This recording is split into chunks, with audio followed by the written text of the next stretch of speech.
Saviez-vous que c'est grâce aux différentes initiatives menées par le président de la République, Denis Sassou Nguesso, que le bassin du Congo continue d'absorber du dioxyde de carbone, un gaz essentiel utilisé par les plantes pour fabriquer l'oxygène indispensable à notre survie? Si ce n'est pas le cas, installez-vous car nous vous disons, peuple congolais, histoire.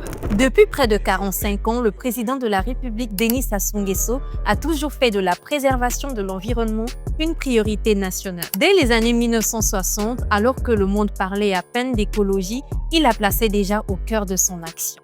Son engagement écologique s'est d'abord manifesté par l'instauration le 6 novembre 1984 de la Journée nationale de l'arbre. Une tradition de planting simple mais symbolique, profondément ancrée dans la société congolaise. Cette décision visionnaire lui aura permis de poser les bases d'une politique solide qui a conduit en 2017 à la création de la commission Climat-Bassin du Congo. Cette commission a pour but principal d'accélérer la mise en œuvre de la transition climatique et la transformation économique du bassin du Congo. D'après la Banque mondiale, cette transition climatique permettra à notre pays de réduire le taux de pauvreté de 40% dans les zones rurales et de 20% dans les zones urbaines d'ici 2050 afin de nous garantir un avenir plus prospère. Durant 9 ans, cette commission est présidée par le président Sassou Nguesso. Elle regroupe 17 pays d'Afrique centrale et de l'Afrique de l'Est autour d'un même objectif: protéger le bassin du Congo. La même année, toujours sous l'impulsion du président Sassou Nguesso, le programme Fonds Bleu pour le bassin du Congo voit le jour.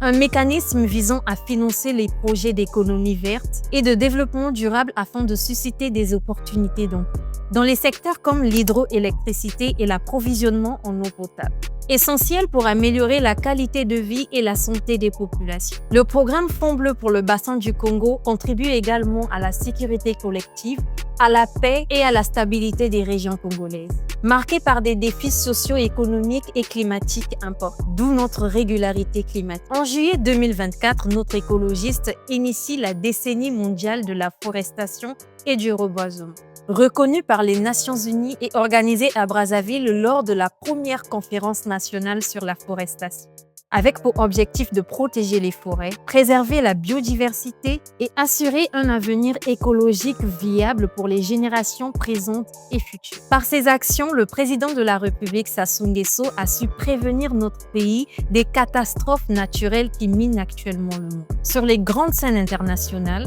il ne se contente pas que de nous défendre, il porte également la voix du continent, en rappelant que protéger nos forêts, c'est également protéger la terre entière.